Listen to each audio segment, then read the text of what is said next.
Halo teman-teman semuanya, apa kabar? Semoga dalam keadaan sehat. Amin.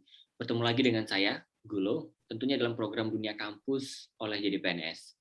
Kali ini kita akan terbang ke Amerika Serikat dan sudah bersama kita salah satu anak muda kebanggaan Indonesia yang telah menyelesaikan studi magisternya di Michigan State University. Sudah bersama kita Mbak Indri Maulidar atau yang biasa dipanggil dengan Mbak Indri. Langsung aja kita sapa. Halo Mbak Indri, apa kabar? Halo, halo Gulo. Halo semua. Wah, makasih banyak Pak Indri sudah mau sharing bagaimana perjuangan Mbak ya. Daftar ke beasiswanya, daftar ke kampus, dan bagaimana perjuangan kuliah. Bahkan nih, sedikit cerita bagaimana sih setelah studi magisternya di Amerika Serikat. Terima kasih. Benar. Dan teman-teman, terima kasih sudah bergabung. Semoga apa yang disaringkan oleh Mbak Indri nanti memberikan inspirasi ya, dan memberikan informasi juga tentang bagaimana sih kuliah di luar negeri, khususnya nih buat teman-teman yang perempuan biar makin semangat nih bisa mencapai cita-citanya kuliah luar negeri. Amin. Amin. Untuk itu kita persilakan Mbak Indri untuk mulai sharing session-nya. Oke, sebentar. Saya pengen share beberapa hal mengenai kuliah, proses sebelum kuliah, saat kuliah, setelah kuliah, dan bagaimana proses selama menjadi penerima beasiswa Fulbright ini banyak mengubah hidup saya juga, banyak membantu saya gitu dalam berkarir sebagai wartawan Tempo. Gue terima kasih banget sebelumnya sudah ngajak saya untuk ikut share ini ke teman-teman. Semoga bermanfaat mungkin. Semoga banyak yang merasa termotivasi dan merasa banyak yang ingin kuliah ke luar negeri juga, karena kuliah ke luar negeri itu bukan cuma ilmu yang didapat, tapi karena kan kita pergi ke luar negeri kan berbeda dengan culture yang berbeda dengan orang lain, sehingga itu kayak memberi kita tuh kayak pengalaman yang jauh berbeda begitu. Sip, jadi mungkin saya mau ceritain dulu kalau saya, nama saya Indri Maulidar, saya kuliah di, seperti gue bilang tadi, kuliahnya di Michigan State University tahun 2019. Kuliah saya itu alhamdulillah dibayarkan oleh Fulbright scholarship dari pemerintah Amerika Serikat, tepatnya dari Departemen Luar Negeri Amerika Serikat. Jadi saya mau ceritain dulu nih siapa saya, kenapa prosesnya ini, bagaimana berlangsungnya. Jadi dulu saya S1-nya itu di Universitas Telkom, letaknya itu di Bandung, di pinggiran Bandung tepatnya. Kalau misalnya itu di pinggiran Bandung banget, itu di Dayakolot. Pertama tuh tempatnya itu di Setiabudi, agak kota Bandung, kemudian kampusnya pindah ke Dayakolot, itu agak pinggiran sedikit. Saya kuliah lulusnya tahun 2015, terus saya waktu itu ngambil jurusan ilmu komunikasi dengan konsentrasi broadcasting atau penyiaran. Mbak ini kalau kita lihat Mbak Indri ngambil S1-nya di Telkom itu ilmu komunikasi. Apa yang membuat pikiran Mbak Indri waktu itu, kayaknya aku mau ngambil kuliah S1-nya ilmu komunikasi deh? Aduh, karena kan, saya tuh dari dulu pengen jadi jurnalis, pengen jadi wartawan. Dari saya SMA, saya udah tahu saya pengen jadi wartawan. Oh ya, saya kan orang Aceh, Gulo. Orang tua saya semua di Aceh, saya lahir dan besar di Aceh, SMA saya di Aceh, kemudian S1 saya baru ngerantau pertama kali ke Jawa, di Bandung. Nah, saya kan jadi 2004, mungkin kalau Gulo ingat, itu tsunami Aceh yang gede banget itu. Nah, jadi kan dari tsunami itu saya terekspos nih, karena kan tsunami itu saya pertama kali tahu ada profesi namanya wartawan, karena kan ngeliatin nih, ada berita-berita tuh kan ngelewatin tuh, kru TV ngelewatin kampung saya, istilahnya kayak gitu kan. Jadi saya penasaran ini profesi apa, dan kemudian kan misalnya Aceh kan muncul juga nih di TV-TV, jadi saya penasaran ini seperti apa.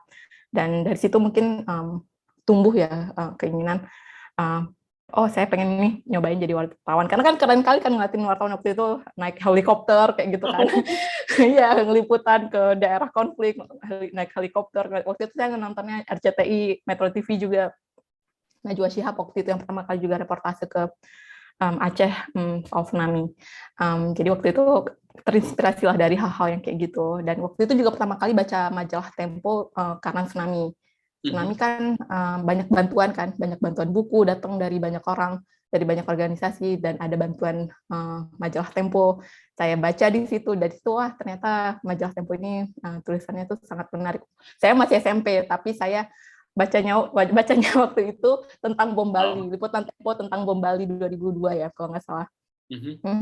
Iya, dan ingat banget itu detail-detail tulisan majalah Tempo tentang bom Bali itu kayak gimana, kayak saya nggak tahu udah bisa ngomong di sini atau nggak, bisa kayak potongan tubuh gara-gara bom begitu kan. Nah, itu kan digambarkan waktu itu di majalah Tempo.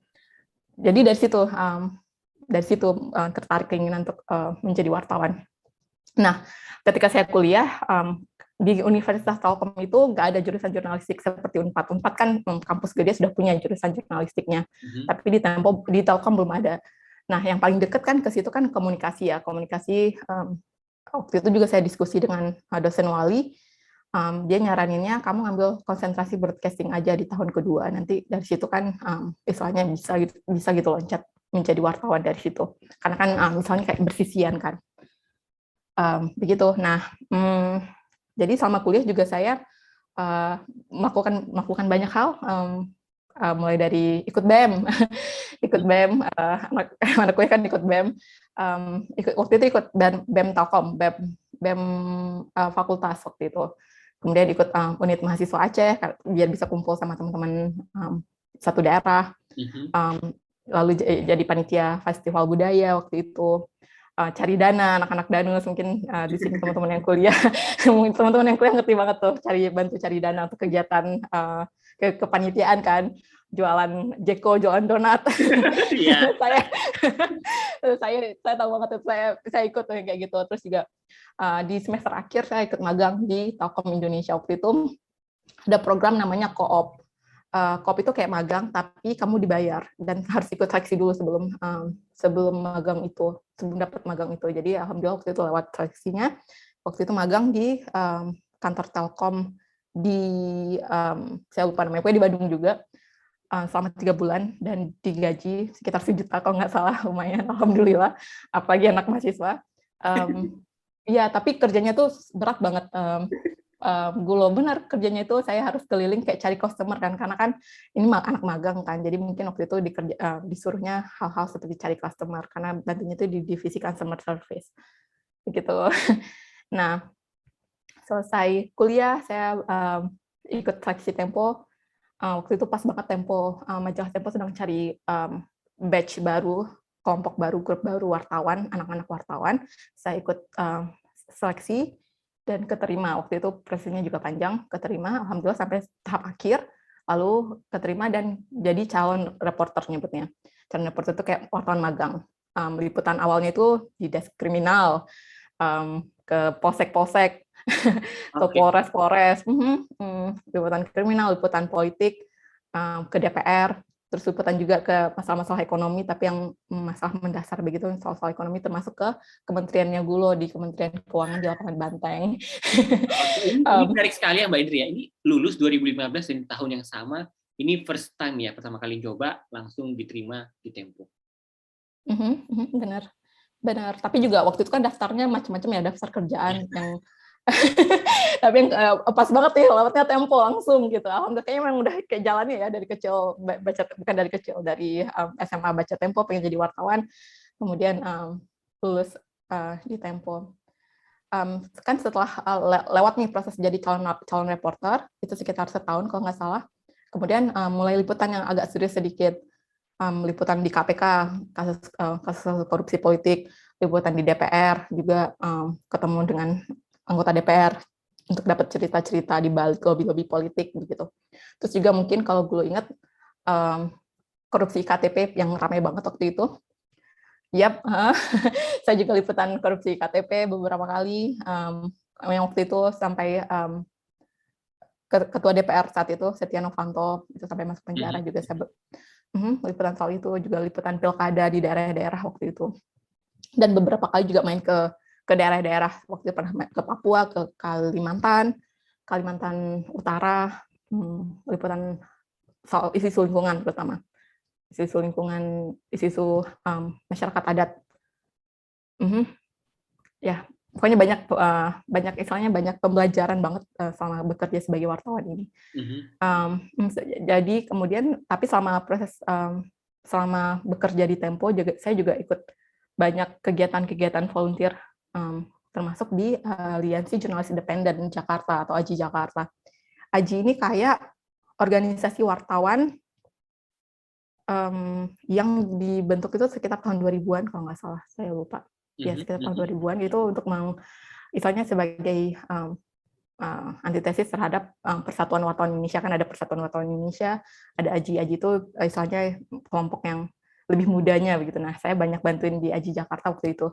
Kegiatan volunteer saya waktu itu banyak, yang terakhir yang saya ingat itu kayak kita ngeriset gaji wartawan, upah layak wartawan. Jadi kan maksudnya mungkin semua Google mungkin nggak tahu, tapi di Indonesia, bukan di Indonesia, di Asia itu negara atau profesi wartawan yang paling rendah gajinya itu di Indonesia. Padahal kan dengan kerja yang seberat ini gitu, tapi di seluruh Asia cuma Indonesia yang misalnya profesi ini tuh gajinya sangat rendah. Nah, jadi waktu itu saya ngebantuin teman-teman di AJI Jakarta ngeriset nih seberapa rendah gaji itu, dan ngeriset juga soal biaya hidup di Jakarta. Itu harusnya dengan biaya hidup di Jakarta, dengan gaji yang ada, harusnya upah layak para wartawan itu berapa sih? Nah, kita berusaha meriset soal itu. Jadi saya misalnya kita sebarin survei ke teman-teman wartawan di Jakarta, terutama. Wartawan di Jakarta kan banyak banget kan, ada Bisnis Indonesia, Kontan, Kompas, segala macam. Menarik sekali Mbak Iri. Dan kemudian hasil dari riset itu seperti apa? Diberikan kepada siapakah dan bagaimana impact-nya seperti itu? Ya, jadi riset kayak gitu tuh selalu kita keluarkan setiap tahun misalnya. Karena kan inflasi kan, jadi namanya taraf hidup kan berubah terus tuh pasti. Nah, yang saya surveinya itu kita sebarkan ke wartawan, kita bikin rilisnya, terutama kita kayak memberikan rekomendasi terutama kepada organisasi media, perusahaan-perusahaan media. Jadi juga termasuk ke dinas tenaga kerja, bahwa ini kita punya berdasarkan hasil riset kita harusnya wartawan kalian digajinya segini loh, jangan gaji dengan yang sangat rendah kayak gitu. Tapi ya sekali lagi kan soal persoalan gaji itu kan apalagi perusahaan swasta kan sesuatu yang antara karyawan dan perusahaannya kan. Jadi kita tuh mendukung atau menuntut agar perusahaan-perusahaan media itu menggaji wartawannya dengan upah yang layak. Begitu. Makasih, baik. Oke, jadi selanjutnya setelah waktu itu sekitar 4 tahun, sekitar 4 tahun saya kerja di Tempo, bantu di AJI Jakarta. Saya capek kan, ini kerjanya berat banget. Iyalah, maksudnya saya masih anak kecil misalnya, tapi udah liputan korupsi, liputan kasus-kasus politik gitu yang misalnya tuh kayak ngurusin negara. tapi saya cuman anak misalnya baru juga lulus. Nah, jadi saya waktu itu benar-benar istilah anak Jakartanya itu udah burn out. Waktu itu udah capek banget kerja, butuh rehat dan butuh tantangan baru. Karena kan 4 tahun meliput setiap isu, soalnya isunya juga pindah-pindah terus kan, karena kan saya liputannya isu nasional. Jadi isu-isu nasional itu apa aja? Itu tadi pilkada, politik, hukum, KPK. Itu kan banyak banget, luas banget. Pendidikan juga kadang saya liput, masalah lingkungan juga itu saya misalnya desk nasional yang pegang di Tempo. Jadi misalnya itu banyak banget nih yang harus kita cover, banyak banget yang harus kita liput, sehingga banyak lah yang sehingga bikin misalnya kepala panas. Itu pernah mungkin saking panasnya kepala itu kadang berangkat kerja itu sebelum berangkat kerja nangis. Kan iya, namanya juga burn out ya. Jadi ya ampun ini kayak gimana nih, apa yang harus saya lakukan, belum lagi karena apalagi yang kerja wartawan itu kadang tergantung banget dengan narsumnya. Apakah narsumnya mau diajak ketemu? Apakah narsumnya itu kan bergantung banget kan dengan misalnya bergantung dengan orang lain. Ya. Jadi bukan misalnya saya kerja sendiri ya, saya kerjakan apa yang bisa saya kerjakan, kerjaan selesai saya pulang. Nah, jadi wartawan itu tanpa batasan jam kerja, mungkin kalau teman-teman tahu. Kerjanya kadang 12 jam per hari, dari jam, kan tergantung berita juga kan, misalnya ada breaking news nih, ada breaking news jam 9, ketua KPK baru aja OTT, kepala daerah gitu kan, harus diliput, harus datang ke KPK untuk meliput konferensi pers. Jadi itu kayak mumet sekali waktu itu. Dan sebenarnya nggak masalah, itu kan karena memberi itu banget kan, itu tantangan banget loh, itu memberi saya sebagai orang, sebagai anak baru selesai kuliah ngerjain sesuatu hal yang itu kan memberi saya perspektif banget. Saya belajar tiap hari, saya riset isu yang berbeda setiap hari, itu itu sesuatu yang bikin saya tuh istilahnya tuh otaknya jalan terus tuh. Tapi juga itu tadi karena terlalu jalan jadinya capek banget kan.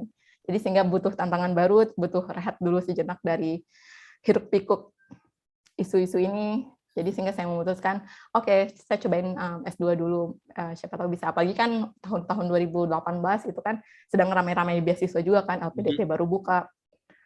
Fulbright itu dari tahun lama banget tuh, dari tahun 60-an itu juga sudah ada. Jadi saya pengen nyobain S2. Nah, jadi Februari 2018 itu saya daftar Fulbright. Fulbright cuman jadi satu-satunya beasiswa yang saya daftar. Kan 2018 kan ada LPDP, Australia, Chevening, teman saya beberapa teman wartawan saya di Tempo itu dapat Chevening juga di tahun yang sama. Tapi Fulbright, saya cuma daftar Fulbright. Kenapa? Mungkin saya ceritain dulu. Karena masalah jurnalistik. Jadi kan menurut saya ya, menurut pandangan saya, kalau misalnya mau belajar jurnalistik itu yang benar-benar, bukan yang benar-benar maksudnya jurnalis, mau belajar jurnalistik yang sangat komprehensif itu ke Amerika Serikat. Karena kan, coba deh kalau misalnya ngeliatin kan, namanya media kan di sana semuanya media-media gede, itu yang semua kita tahu kan, New York Times, Washington Post, ya di sana kan. Jadi saya pikir, ya udah di sana. Dan Fulbright juga persyaratannya mudah banget, semua dibayarkan. Persyaratan mudah, mungkin beberapa teman Fulbright yang udah ngomong di sini, yang udah ngomong di acaranya Gulo ini, teman Fulbright kan pasti ada yang cerita tuh, kalau Fulbright itu cuman waktu itu ya, waktu tahun saya itu cuma minta 1 esai, cuma minta transkrip, cuma minta TOEFL, hasil TOEFL ITP lagi, TOEFL ITP yang harganya cuma 500.000. Jadi nggak perlu bayar mahal di awal gitu, jadi enak. Dan setelah proses itu juga semua akan dibayarkan. Misalnya ada yang dari daerah mau wawancara, nanti diterbangin ke Jakarta. Cuman kan waktu itu saya basisnya di Jakarta, jadi saya cuma datang ke kantornya. Nah, itu pertama kali. Jadi misalnya, makanya saya cuma daftar Fulbright itu waktu itu. Dan apa yang pertama kali saya lakukan sebelum daftar? Saya itu tadi dulu, TOEFL-nya dulu, karena kan saya selama ini cuma punya TOEFL prediksi ya, TOEFL prediksi yang harganya 100.000, dan itu nggak bisa dipakai untuk Fulbright. Jadi harus nambah modal dikit nih untuk daftar TOEFL ITP. Jadi saya daftar TOEFL ITP, harganya 500.000. Waktu itu Desember saya daftar TOEFL-nya. Alhamdulillah sekali tes langsung ngelewatin syaratnya Fulbright, yaitu 550 kalau nggak salah. Nah, kan selalu jadi pertanyaan itu, terutama mungkin yang nonton, apalagi anak-anak, apalagi teman-teman mahasiswa kan, Kak, gimana Kak belajar bahasa Inggris? Bagi saya nggak pernah les. Saya nggak pernah les bahasa Inggris, dari dulu juga nggak pernah les. Tapi apa ya, yang saya exposure waktu itu dapatnya itu dari baca buku bahasa Inggris. Jadi novel-novel yang saya beli itu misalnya udah bahasa Inggris kan, jadi kita dipaksa nih untuk belajar bahasa Inggris dari situ. Kalau ada kata-kata yang nggak ngerti kan tinggal googling kan, harus googling kayak gitu. Jadi belajarnya dari situ. Terus juga dari nonton. Mungkin gue tahu, apalagi yang mungkin yang suka nonton Korea, cari subtitlenya itu jangan bahasa Indonesia tapi bahasa Inggris. Begitu juga kalau nonton film Inggris, film Hollywood itu kasih subtitlenya bahasa Inggris, jangan bahasa Indonesia. Gampang banget. Bukan gampang juga sih, maksudnya mungkin banyak yang struggling, tapi maksudnya salah satu caranya kayak gitu kalau menurut saya. Jadi jangan, kalau misalnya kalau ngerasa masih bisa belum les, nggak usah les kayak gitu. Jadi belajarnya dari situ dulu. Nah, ini tadi kita sudah cover soal ini. Nah, setelah TOEFL dapat, kan kemudian menentukan jurusan ya kan, gimana nih cara pilih jurusannya, pilih kampus, itu tergantung banget dengan rencana karir setelah kuliah. Kan kuliah, oke, kalian kuliah mau ngambil jurusan apa? Kan banyak banget nih, kalau mungkin teman-teman tahu, yang misalnya sebenarnya sebelumnya kerjanya jadi guru, terus ngambilnya S2-nya itu ngambil education policy, pendidikan kuliah pendidikan apa sih, education policy, kayak pengambil kebijakan di bidang pendidikan begitu. Nah, atau misalnya kalau misalnya mau banyak lah ngambil public policy juga ada, atau ngambil political science, ilmu politik atau yang lain-lain, sebenarnya itu banyak banget. Nah, saya kan sudah jadi jurnalis nih misalnya. Kenapa saya ngambil jurnalistik lagi S2-nya? Waktu itu saya mikirnya pengennya linear kan. Rencana karir saya harus linear dengan kuliah saya. Jadi waktu itu saya karirnya saya itu saya pengen setelah S2 tuh saya pengen balik lagi jadi jurnalis karena saya suka gitu. Mungkin teman-teman ada yang setelah kuliah pengennya misalnya jadi riset, atau misalnya setelah kuliah pengen jadi apa begitu. Jadi tentukan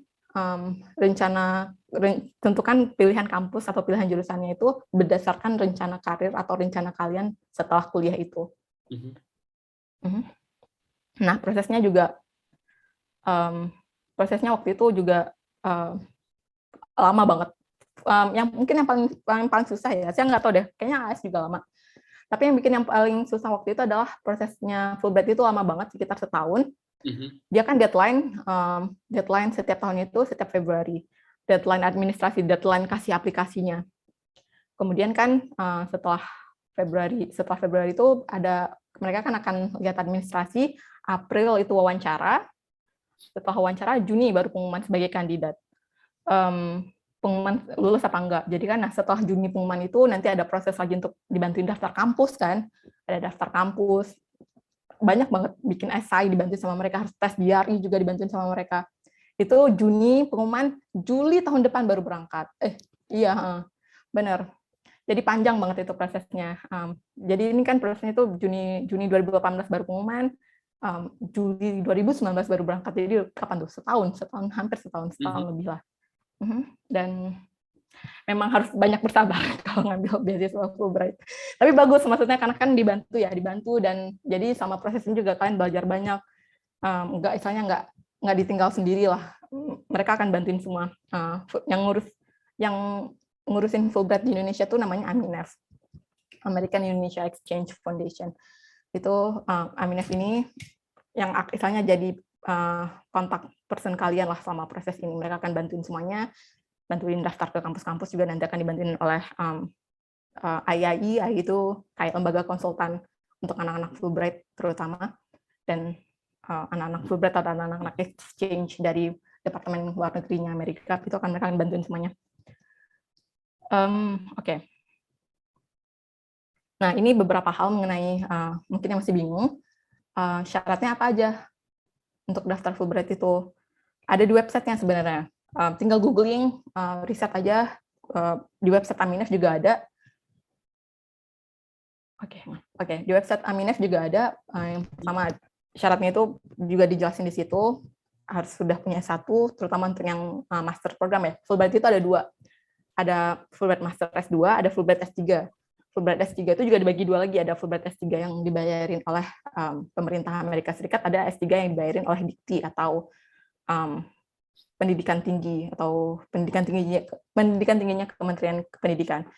Nah, untuk yang S2 itu sudah punya 1, ini dia syaratnya, seenggaknya IPK-nya 3, ITP-nya atau TOEFL-nya itu 550. Formnya apa aja? Yang S3 tuh beda-beda lagi sebenarnya syaratnya, tapi yang S2-nya itu harus nulis, pertama itu ada form aplikasinya, terus ada 1 halaman esai. Esainya ada 2, personal statement sama study objective, sama ada contoh tulisan writing sample. Yang biasanya tuh mereka mintanya writing sample akademik atau writing sample artikel lain juga bisa. Hang on sebentar. Nah, itu tadi, terus ada syarat yang soal ITP, terus ada letter rekomendasi, reference letter dari employer, dari kantor atau dari kampus S1, transkrip sama ijazah, KTP sama CV atau resume. Nah, yang letter reference ini menarik banget. Ini kan kita dimintanya 2 ya, bisa dari kantor kita sebelumnya atau dari kampus. Nah, saya waktu itu minta rekomendasi, waktu angkatan saya, waktu tahun saya mereka mintanya 3. No, mereka mintanya 2, tetap 2 deh kalau nggak salah waktu itu. Jadi mereka mintanya, nah waktu itu saya minta rekomendasi dari bos saya di Tempo, dari pemimpin redaksi koran Tempo waktu itu, dan dari dosen saya di Telkom. Di Telkom waktu itu saya harus ke gedung Telkom lagi, jadi balik lagi ke Bandung ketemu dosen untuk minta surat rekomendasi. Ini penting banget karena surat rekomendasi minta dosen yang tahu kita, yang misalnya kita pernah ambil kelasnya dia. Jadi itu penting banget biar dia tahu nih, oh ini anak kayak mana, ini anak benar nggak kuliahnya di kelas kayak gimana. Jadi maksudnya biar nanti surat rekomendasinya itu misalnya bisa memperkuat kita sebagai orang yang bisa berkarya istilahnya nanti pas dapat Fulbright atau setelah lulus S2.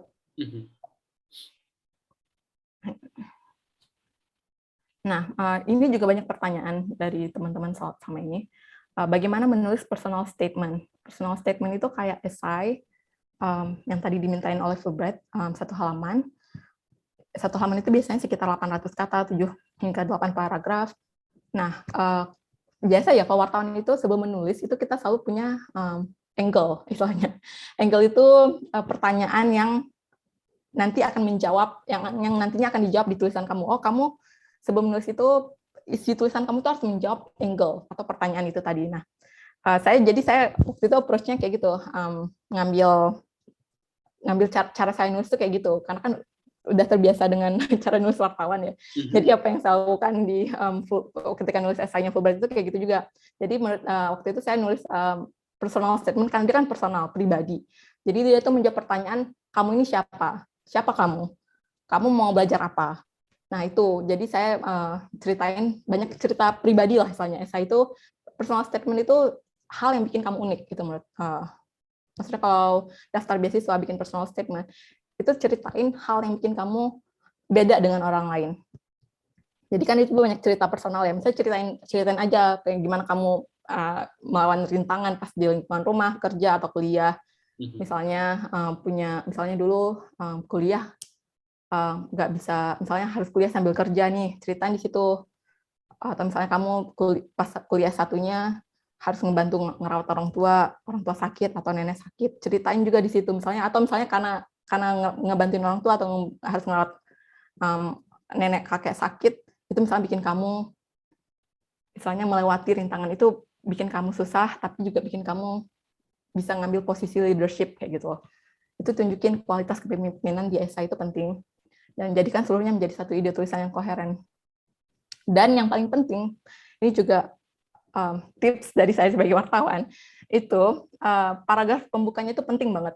Paragraf pembuka, satu paragraf pertama itu misalnya harus ada lead-nya.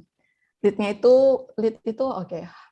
itu hal yang bikin kita greget ketika baca itu, oh ini menarik nih, jadi orang mau baca lagi nih, selanjutnya apa, paragraf selanjutnya apa. Jadi itu kayak teknik menulisnya itu harus kelihatan di sini. Kita nggak bisa ya nulis, misalnya nggak bisa, jangan nulis akademik di personal statement. Jangan pernah nulis kayak gaya-gaya akademik. Jangan pernah mulai dengan kalimat belakangan ini. No, don't do that. Jangan saya harus cari kalimat pembuka yang bikin kita gitu, yang bikin pembaca itu ini bagus banget gitu. Ini ini orang unik, ini orang menarik. Waktu itu saya memulainya dengan ngeceritain gimana pas saya kecil, saya ngeliatin orang-orang lari ke arah kampung saya, karena kan arah kampung saya agak ke atas ya di Aceh. Jadi gimana ngeliatin orang-orang lari untuk melarikan diri dari tsunami waktu itu ke arah kampung saya. Jadi saya nggak ngerti ini ada apa. Nah dari situ kan saya ceritain dari saya SMP itu gimana tsunami itu misalnya mengubah hidup saya. Ya, mengubah hidup saya. Jadi mengubah misalnya arah hidup saya dari tsunami, saya pengen jadi wartawan, kemudian sampai merantau ke Jakarta untuk kuliah biar bisa jadi wartawan, karena di Aceh nggak ada kampus yang misalnya kampus jurnalistik begitu. Nah, jadi ceritain tuh hal-hal yang kayak gitu, saya cerita-cerita yang bikin orang terinspirasi kayak gitu. Itu paling penting menurut saya. Nah, sekarang kan Fulbright juga minta nih studi objektif. Dulu angkatan saya 2018 itu mereka nggak minta, 2018 itu nggak minta, 2018 itu cuma minta satu essay aja. Tapi sekarang ada syarat baru, yaitu ada studi objektif. Studi objektif ini penting karena nanti pas daftar kampusnya mereka mintanya dua ini, personal statement sama studi objektif. Studi objektif ini menjawab pertanyaan, tadi kan kalau personal statement menjawab pertanyaan kamu ini siapa, kamu mau belajar apa. Nah, kalau misalnya Fulbright itu, kalau misalnya studi objektif itu, kamu mau belajar apa dan kenapa mau belajar di Amerika Serikat, kalau menurut saya. Nah, tunggu, oke, balik lagi sedikit, mungkin personal statement itu siapa kamu dan kenapa kamu belajar. Jadi siapa dan kenapanya. Kalau misalnya studi objektif, mau belajar apa dan kenapa harus di Amerika Serikat. Soalnya itu ditanyain itu nanti kalau nggak salah, pas wawancara juga ditanyain itu deh. Saya juga dulu ditanyain pas wawancara, kamu kenapa mau belajar di Amerika? Memang di Indonesia nggak ada jurusan S2. Dan kalau misalnya nggak keterima di kampus ini, kamu maunya di kampus mana? Kayak gitu. Saya ingat banget waktu wawancara ditanya soal itu. Dan juga di studi objektif itu ceritain mau dapat apa dengan belajar S2 dan rencana karirnya apa. Harus ceritain di studi objektif itu. Jadi misalnya setelah kamu lulus tuh kamu punya rencana apa sih gitu. Dan mau belajar apa aja, nanti nggak mau ngambil mata kuliah apa aja sih selama S2. Itu penting karena kan kita di studi objektif ya. Jadi studi objektif itu mau belajar apa, misalnya tuh rencana belajar. Nah, sama kayak personal statement, dia itu cukup satu halaman, sekitar 800 kata, 7 hingga 8 paragraf. Dan ini tip dari saya, jangan generik. Dua esai ini jangan generik, misalnya jangan nyontoh kayak gimana orang lain nulis, tapi bikin sesuatu yang unik gitu, yang unik yang nggak bisa didapat dari kandidat lain. Misalnya kayak saya tadi, saya kan mau belajar jurnalistik, saya pengen belajar data jurnalisme waktu itu, pengen belajar jurnalistik lingkungan. Kenapa jurnalistik lingkungan? Karena kan isu-isu lingkungan di Indonesia tuh banyak banget yang belum selesai, yang harus ditulis, masalah korupsi di balik isu-isu lingkungan ini. Saya juga pengen nulis tentang itu kan waktu itu, jadi saya pengen belajar tentang jurnalistik lingkungan agar bisa mengasah saya jadi wartawan lingkungan yang lebih oke lagi. Waktu itu saya nulisnya tentang itu. Nah, cerita menarik sama proses setahun ini, proses wawancaranya. Wawancara itu, oke. Saya mau ceritain soal ini, mungkin menarik banget. Jadi kan setiap tahunnya ya, kalau teman-teman, saya kan riset, saya risetnya tuh kenceng banget. Saya tuh paling seneng riset, karena kan itu lagi saya kerjanya wartawan. Jadi kan kalau saya lihatin nih dari penerima Fulbright setiap tahun, dari tahun-tahun sebelumnya, itu selalu ada seorang wartawan biasanya. Selalu ada satu kursi untuk wartawan. Kalau nggak satu, dua gitu. Nah, jadi maksudnya saya tuh, jadi kan Fulbright itu kan punya ini ya, misalnya punya kota ya.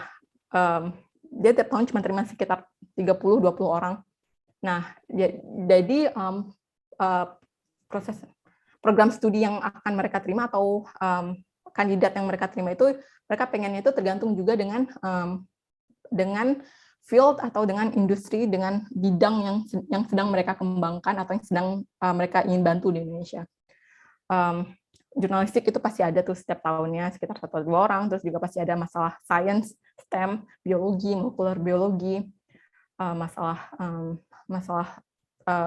lingkungan juga itu pasti ada, masalah diplomatik, public foreign affair itu juga biasanya juga ada tuh setiap tahun.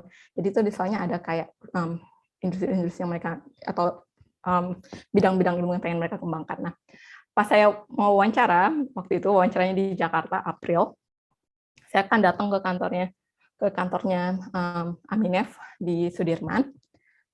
Keluar tuh, pas saya lagi nunggu antrian, tiba-tiba teman saya keluar, teman saya di Jakarta Post. Nah, saya kan udah kaget kan, karena dia keluar dari ruangan wawancara.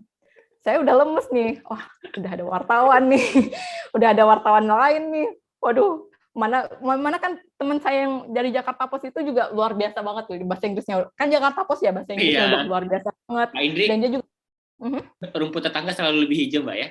Benar, benar banget. Nah, itu benar banget. Ya, saya kan udah takut kan, karena kan dia udah, ya ampun, ada yang dia lebih senior juga dari saya kan. Jadi saya udah kayak udah lemes gitu loh. Ya ampun, ya udah pasti kakak itu yang keterima kan. Saya udah takut kan. Karena itu tadi saya kan ngelihatnya pasti kuota wartawan paling seorang dua orang begitu. Saya udah lemes kan, ya udahlah biar aja sama kakak itu kan. Saya kan udah lemes tapi nggak apa. Akhirnya saya masuk ke ruangan wawancara, ditanyain pengalaman, ditanyain kenapa harus kuliah di Amerika, kenapa nanti kenapa harus ngambil kampus ini kalau nanti nggak dapat kampus ini kayak gimana. Waktu itu saya ditanya soal itu. Tapi banyak kan saya lupa. Karena kan waktu itu kayak nervous banget, jadi sih mau udah lupa aja. Benar. Iya, dan yang wawancara waktu itu ada alumni Fulbright juga, ada alumni Fulbright tahun berapa saya lupa yang sekarang jadi dosen, dan ada 2 pewawancara saya itu yang merupakan Fulbright dari Amerika yang saat itu sedang di Indonesia untuk riset, jadi diwawancara juga oleh mereka. Nah, jadi selama proses tahun ini saya juga ikut selama proses Fulbright, saya ikut CPNS masalahnya. Kan saya lulus Juni 2018 itu sudah dapat pengumuman. Kalau saya dapat kandidasi untuk jadi Fulbright, sehingga saya harus kasih dokumen, bikin esai untuk daftar ke kampus, harus kasih daftar kampus segala macam. Nah, tapi entah kenapa mungkin karena biasa orang tua ya, orang tua saya juga pengen saya daftar PNS, belum mungkin tahu. Jadi ya udah saya karena dengar orang tua, ya udah saya ikut daftar PNS juga. Waktu itu yang pembukaan Desember 2018. Saya ikut CPNS sampai harus ke Padang untuk penempatan di Aceh karena kan orang tua saya pengen saya pulang waktu itu sebenarnya. Ya udahlah saya ikut juga waktu itu CPNS Badan SAR deh kalau nggak salah. Nah, saya ikut juga dan itu sudah tahap akhir, sudah wawancara, tes kesehatan itu tahap akhir, ada FGD juga kalau nggak salah, dan tinggal tunggu pengumuman yang ujung banget. Waktu itu tinggal dua kandidat untuk dapat satu posisi, satu slot ya nyebutnya. Satu apa sih? Lupa gue. Satu kuota itu, cuma satu kursi tapi ada 2 orang. Jadi kan antara saya atau dia kan soalnya. Nah, saya udah panik tuh waktu itu. Iya, saya udah panik antara membahagiakan orang tua jadi PNS atau saya lanjut ini proses Fulbright. Tapi kan waktu itu belum pengumuman ya, tapi biasalah udah panik duluan. Karena saya udah pede kan, oh pasti lewat lah ini PNS. Tapi akhirnya waktu itu nggak salah sekitar Februari 2019 atau Januari, akhirnya dapat pengumuman kalau saya nggak lewat PNS itu. Karena tes kesehatan saya jelek. Kayaknya memang udah dikasih tahu sama Allah, oh ya udahlah kamu nggak usah PNS, berangkat aja gitu ke Amerika. Jadi akhirnya soalnya saya, keputusan saya itu soalnya kayak udah diputusin, kamu udah dikasih tahu jalannya gitu sama Allah gitu, jangan PNS, jangan pulang kampung dulu. Jadi alhamdulillah waktu itu akhirnya proses Fulbright saya lanjutin dan nggak galau lagi antara PNS atau Fulbright. Dan juga saya ikut GRE 2 kali. GRE itu Graduate Examination Record ya. Itu prosesnya saya ikut 2 kali. Proses tes pertama hasilnya jelek, jadi Aminef yang bantuin Fulbright di Indonesia itu bilang kamu tes yang kedua kali ya. Dan saya gimana misalnya ya, karena kan waktu itu kerja full time juga ya, kerja full time di Tempo penuh waktu, tapi harus ngurusin Fulbright ini juga, jadi waktu itu banyak banget mumet kepala. Tapi jadinya saya belajarnya itu setengah hati. Setelah tes 2 kali juga nilainya masih jelek banget, nggak jelek banget sih waktu itu, saya juga lupa deh skornya berapa, masih nggak bagus gitu. Tapi kemudian Aminef nggak nyuruh tes lagi. Jadi proses tes GRE 2 kali itu memang bikin capek banget, dan GRE itu kan mahal ya, jadi bisa aja kita tes sendiri, tapi saya waktu itu enggan karena mahal banget, sekitar 5 juta deh kalau nggak salah. Dan selama proses ini yang paling penting kalau menurut saya, banyak riset, jangan malu bertanya. Banyakin riset gimana proses ini berjalan, kayak gimana caranya cari kampus di Amerika yang harus saya daftar. Kan mereka mintanya 4 kampus. 4 kampus itu untuk kita, misalnya untuk kita apply gitu ke kampus-kampus di Amerika. Nah, untuk dapat 4 kampus ini kan harus riset dulu. Mana nih kampus-kampus yang baik gitu, yang ada jurusan jurnalistik yang bagus, jurusan saya yang bagus, dan saya kan mau spesialisasinya di jurnalistik lingkungan. Jadi harus cari yang spesialisasinya jurnalistik lingkungan, yang penempatan alumninya setelah kuliah selesai itu bagus juga kayak gitu. Nah, saya waktu itu dapat beberapa kampus, cuman saya memutusin Michigan State University, itu kampusnya juga bagus, terutama untuk jurusan jurnalistik lingkungannya. Nah, kan kalau misalnya sebelum kalau ngeliatin kampus, mungkin ngeliatin teman-teman beasiswa lain kan ada yang kuliahnya tuh di Ivy League itu kan, yang Harvard, Yale, Stanford. Saya kan soalnya saya tahu diri ya, jari saya jelek nih, jari saya jelek cuma 100 berapa, pokoknya persentalnya tuh rendah banget. Jadi saya tahu diri, saya nggak mungkin nih daftar kampus yang bagus-bagus banget ini gitu. Saya juga takut gitu ya, misalnya gabung sama orang-orang hebat di Harvard, Yale itu. Saya tahu diri. Nah, saya sebenarnya sempat ngajuin nih biar bisa ke New York University. Karena kan ngeliatin, balik lagi, karena kan saya riset, saya ngeliatin nih alumni Fulbright Indonesia yang jurnalis itu banyak di NYU. Kalau nggak NYU itu di Boston University. Nah, saya ngajuin nih ke Aminef. Saya mau nyobain New York University, tapi kemudian sama IAI itu tadi konsultan penempatan Fulbright yang kantornya di Amerika. IAI ngeliatin nih, IAI bilang, kamu skor jarinya jelek, kayaknya nggak bakal lewat NYU deh, nggak usah dipaksain. Ya udahlah, saya tahu diri juga kan, ya udahlah nggak apa-apa kalau gitu, saya daftar kampus yang soalnya bisa saya dapetin aja begitu. Dan saya sebenarnya nggak masalah kan, karena kan balik lagi kampus bagus itu kan nggak menentukan sih, tapi maksudnya ya ngapain kita paksain, yang penting kan misalnya kita kuliah, kita mau belajar, kita mau kan apalagi kuliah di Amerika itu kan bukan cuma soal kampus, tapi juga soal cultural exchange kan. Itu dia misi utama Fulbright itu cultural exchange. Itu yang paling penting, dan menurut saya itu juga sih yang paling penting adalah masalah pertukaran budaya ini, bukan cuma masalah pertukaran ilmu, bukan cuma masalah pengen kuliah di kampus gede, tapi juga masalah itu. Makanya waktu itu saya mikirnya oke, nggak apa-apa, saya ngambil kampus-kampus yang ini aja. Nah, apalagi kan kampus Amerika itu kan banyak banget kan, ada sekitar 4.000 kalau nggak salah 3.000. Nah, jadi kampus-kampus yang saya ambil tuh masih di tier di sekitar 100 besar kampus Amerika, kampus dunia bahkan.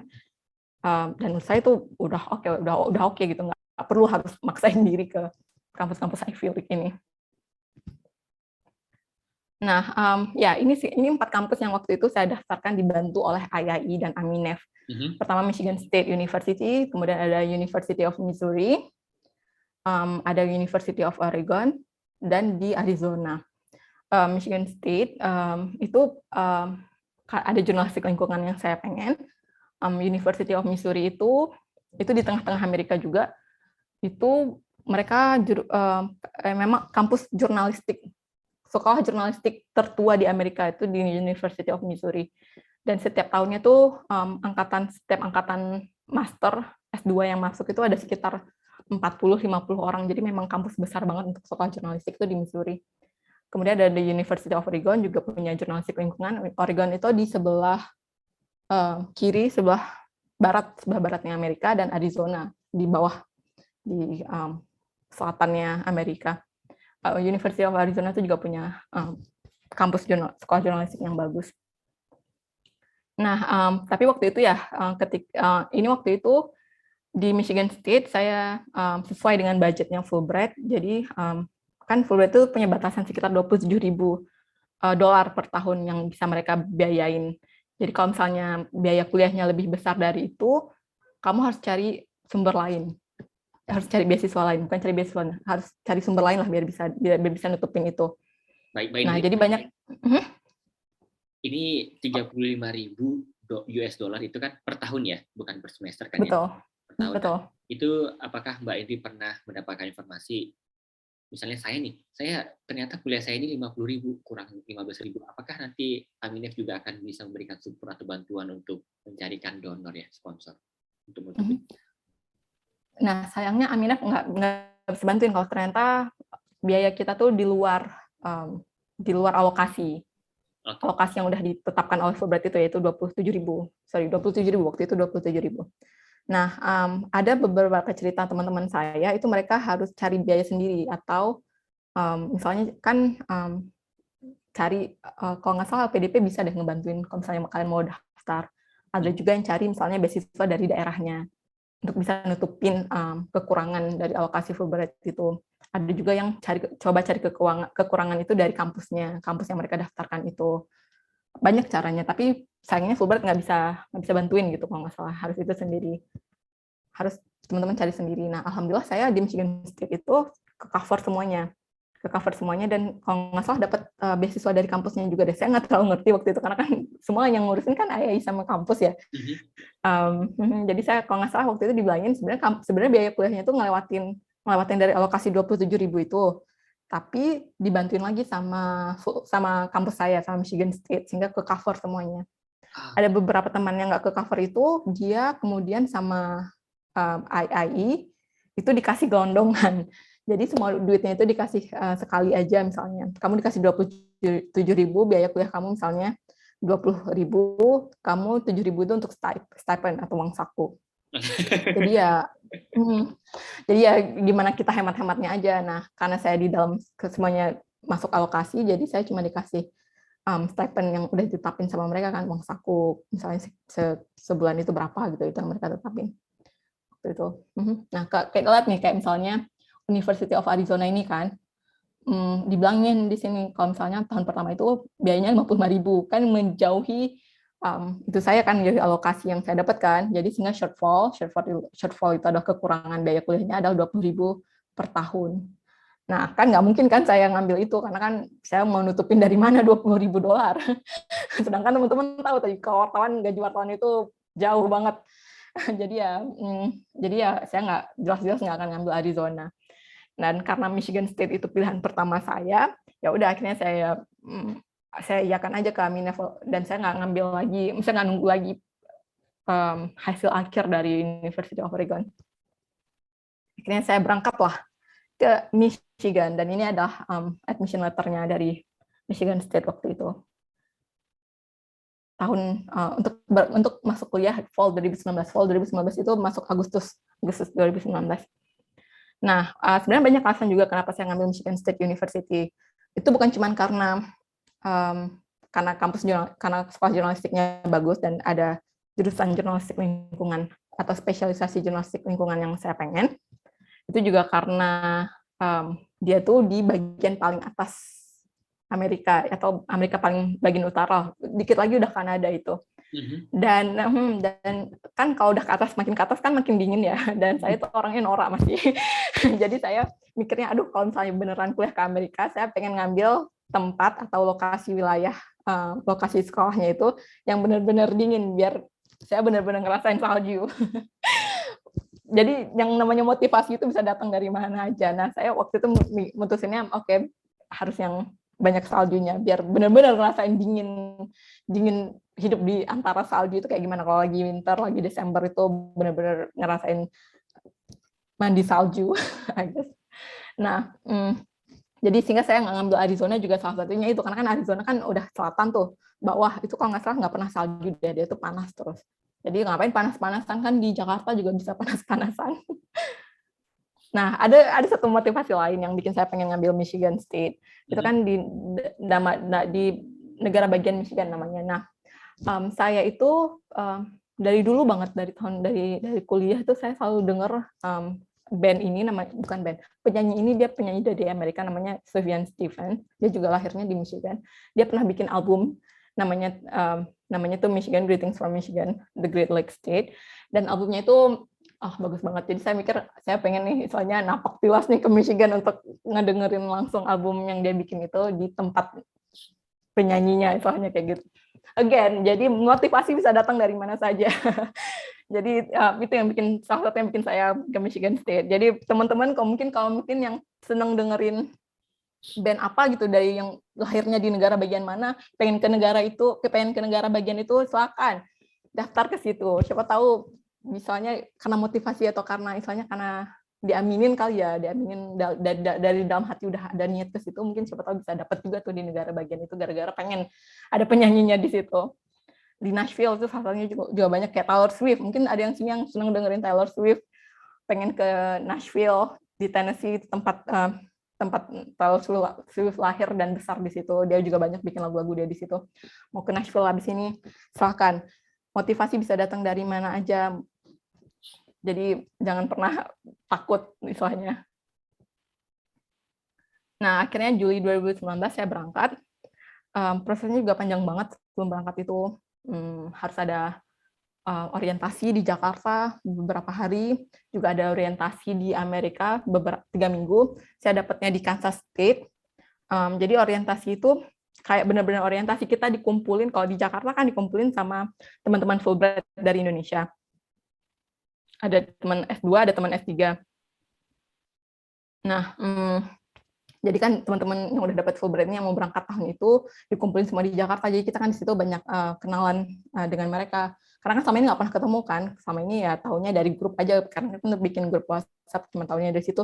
Akhirnya ketemulah di Jakarta waktu itu. Jadi itu kita 3 hari benar-benar ketemu mereka. Kita dikasih tahu nih academic culture. Nanti di Amerika kalian tuh kayak gimana sih, nanti akan dapat apa aja gitu. Apa yang harus kalian persiapkan nih sebelum berangkat, hal-hal kayak gitu. Nah, di Amerika pas berangkat nyampe di Amerika juga dikasih orientasi lagi. Nah, kalau di Indonesia ketemunya Fulbright Indonesia, di Amerika ketemunya Fulbright dari seluruh dunia. Itu orientasi saya di Kansas State, saya ketemu teman-teman dari seluruh dunia, ada dari Libya, Kamboja, Vietnam, dari macam-macam, dari Ukraina, ada juga waktu itu dari Jerman. Di situ pas orientasi itu benar-benar istilahnya benar-benar membantu banget saya untuk istilahnya untuk jadi mengerti bahwa inilah misi Fulbright itu. Misi Fulbright itu adalah cultural exchange, mempertemukan kalian dengan banyak orang dari berbagai suku, berbagai budaya, berbagai negara. Bahwa ternyata semua orang tuh sama gitu. Kita tuh walaupun beda negara, beda orang, beda warna kulit, beda mukanya, beda aksen, nggak bisa bahasa Inggris, kita tuh kalau udah dikumpulin satu kayak gitu ya ternyata kita tuh sebenarnya cuma manusia aja gitu. Kita tuh cuma punya satu misi, yaitu untuk bikin society itu lebih baik gitu, bikin semua orang tuh lebih baiknya nggak sih. Jadi ya pas ketemu teman-teman dari luar negeri itu, ketemu teman-teman dari seluruh dunia itu merasa banget bahwa kita sebenarnya cuma bagian dari misi penting untuk membuat dunia lebih baik, mungkin kayak gitu ya kalau saya pengen romantis sedikit. Ya, dan itu menarik banget, saya ingat banget gitu. Pas nyampe pertama kali kan kita baru jet lag ya, baru misalnya baru nyampe juga setelah terbang 36 jam. Nah, jadi ketemu dengan banyak teman-teman dari luar negeri, dan ketika sampai ditawarin gitu, saya nggak kenal gitu sama orang ini, dia bilang, "Selamat datang, ini kalian mau makan pizza nggak?" Jadi segitunya gitu loh, menarik banget. Jadi kita nggak kenal sama dia, tapi dia bilang, "Kamu mau makan pizza nggak?" Oh, oke. Jadi maksudnya segitunya loh, pertemanan itu maksudnya bisa dimulai dari mana aja. Kita tuh semua manusia sama, senang makan, senang berkumpul, senang ngobrol, ya kan? Jadi ya itulah misi Fulbright itu waktu itu kayak gitu. 3 minggu ketemu sama mereka, jadi itu berkesan banget karena kan 3 minggu itu kita diajarin di lesin lagi, selain les bahasa Inggris, tapi bahasa Inggrisnya itu bahasa Inggris akademis. Bagaimana cara menulis secara akademis, juga ada banyak ada cultural exchange juga di situ. Jadi kita bikin festival budaya gitu, malam festival budaya. Jadi di mana teman-teman dari berbagai negara kayak showcase budaya mereka. Kita dari Indonesia waktu itu ada Wilma, teman saya, itu dia dari Bali, karena dia dari Bali. Ada teman-teman lain dari Amerika Latin yang bikin nari salsa, itu menarik banget. Nah, hingga oke, hang on. Nah, saya belajar apa saja di Michigan State. Nah, mungkin teman-teman kalau yang mau belajar di luar negeri itu harus tahu setiap masuk itu ada kayak buku saku yang bisa jadi kayak panduan untuk teman-teman yang mau kuliah. Bikin masuk itu. Nah, buku saku ini penting banget, itu kayak ngasih tahu kamu untuk lulus master, lulus S2 di program ini, kamu nanti akan perlu ngambil mata kuliah apa aja, dan mata kuliah apa aja nih yang kita tawarin di kampus. Jadi waktu itu kan saya ngambil waktu itu multimedia reporting, visual journalism, media society and theory, yang ngasih media society theory itu ngajarin saya riset tentang media, apply research methods in journalism, ngajarin riset juga. Capital News Service itu belajar reporting, tapi kan saya ngambil kan saya udah tahu nih, saya kan wartawan ya, soalnya ngapain ngambil mata kuliah reporting lagi, tapi kan maksudnya saya pengen belajar nih reporting, jadi wartawan di Amerika tuh kayak gimana. Saya ngambil mata kuliah itu, terus juga ngambil history of journalism, ngambil mata kuliah spesialisasi yang saya pengen di awal, yaitu environmental science and health journalism juga saya ambil. Jadi ya saya ambil beberapa mata kuliah yang saya rasa sesuai nih dengan rencana karir saya nanti setelah lulus. Begitu. Baik, Mbak Indri, dari sekian banyak subjek ya yang Mbak ini telah pelajari, mana ini subjek yang menurut Mbak Indri, wow, ini favorit banget, wow, ini membuka pikiran banget nih. Iya, saya rasa itu Media Society and Theory yang JRN 815 ini. Saya ngambilnya itu di semester pertama itu, Media Society and Theory. Saya masih anak baru, masih bingung, bahasa Inggris saya masih kan masih nggak ngerti juga kan ini apa gitu. Dan waktu itu dosen saya ngasih banyak assignment, tugas-tugas ngebaca artikel-artikel ilmiah, artikel-artikel riset, publikasi-publikasi ilmiah kayak gitu. Saya kan nggak pernah ya, jarang juga gitu mengerti. Dia ngajarin saya gimana cara membaca publikasi ilmiah itu secara kritis. Jadi kan maksudnya yang namanya artikel, yang namanya publikasi ilmiah, walaupun dia sudah ilmiah, sudah lewat peer review, tapi kan tetap aja ada yang tinggal ya istilahnya. Ada kekurangannya. Ada misalnya, dia di riset ini ngomongin, dia di artikel dia, di publikasi dia ini, di paper ini ngomongin soal ini, tapi ada yang belum ngomongin nih, apa nih yang kurang-kurangnya ini. Nah, saya diajarin untuk ngeliatin nih yang kurang-kurang itu apa. Saya disuruh berpikir kritis terhadap satu paper ilmiah itu. Nah, saya diajarin di situ tuh sama dosen saya, misalnya untuk kritis, untuk bertanya apa saja nih dari artikel itu yang pengen kamu kembangkan. Nah, saya jadi banyak banget belajar tentang riset, belajar untuk kritis, belajar untuk curious, belajar untuk mau bertanya tuh gara-gara mata kuliah ini. Dan artikel yang dikasih itu juga artikel-artikel tentang jurnalistik, tentang industri ini. Jadi saya kan dikasih, misalnya saya mendapat garis besar tentang industri yang saya gelutin nih udah 5 tahun, 4 tahun. Apa nih sebenarnya jurnalistik itu apa sih gitu? Apa sih yang bikin profesi ini kayak gini? Apa sih bedanya? Apa sih misalnya perubahan dalam, kan yang namanya ilmu itu kan selalu berubah ya. Nah, di jurnalistik itu juga kayak gitu. Jadi peran jurnalis itu kan terus berubah kan dari tahun 70-an, tahun sekarang. Kalau dulu kan nggak ada sosial media. Dulu kan misalnya jurnalis itu cuma nulis di paper gitu. Sekarang ada jurnalis TV. Jadi perubahan-perubahan kayak gitu tuh saya diajak berpikir kritis waktu itu. Jadi saya misalnya dapat garis besar mengenai jurnalistik lah, misalnya mengenai industri yang saya gelutin itu. Jadi itu menarik banget menurut saya karena membuka mata. Gitu. Baik, makasih Mbak Indri. Dan ini juga menarik nih, Environmental Science and Health Journalism Seminar JRN 873. Karena kan kelasnya itu menarik karena sebelum kelas itu kita diajak sama dosennya untuk share satu artikel tentang isu lingkungan yang menurut kita menarik. Jadi kan teman-teman nih, jadi kan duduk nih di kelas, kamu coba share artikel yang kamu baca hari ini, atau artikel yang seminggu ini kamu baca menarik tentang isu lingkungan atau sains atau health. Jadi semua share nih, misalnya keliling satu table, share masing-masing. Jadi kan kita banyak yang nggak kita dengar selama ini, jadi kita dengar. Jadi juga mengajak berpikir kritis. Di kelas ini juga saya belajar mimpin diskusi, karena kan kelas-kelas di Amerika itu sangat diskusi base ya.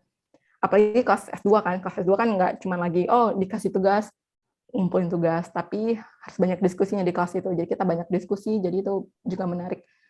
Dosen itu cuma ngebantu diskusi aja, misalnya nge-lead diskusi, tapi yang benar-benar diskusi itu kita, jadi kita mendengar perspektif dari banyak orang. Ada teman saya di kelas ini, ada teman saya yang belajar komunikasi lingkungan, ada yang dari kelas S2 komunikasi, ada yang dari kelas S2 wildlife and fisheries. Wildlife fisheries itu perikanan. Dia itu dari jurusan perikanan, tapi pengen nulis isu-isu perikanan yang misalnya dengan tulisan yang populer gitu, yang jurnalistik. Jadi dia ngambil kelas di situ. Jadi itu menarik banget, banyak perspektif dari banyak bidang misalnya. Nah,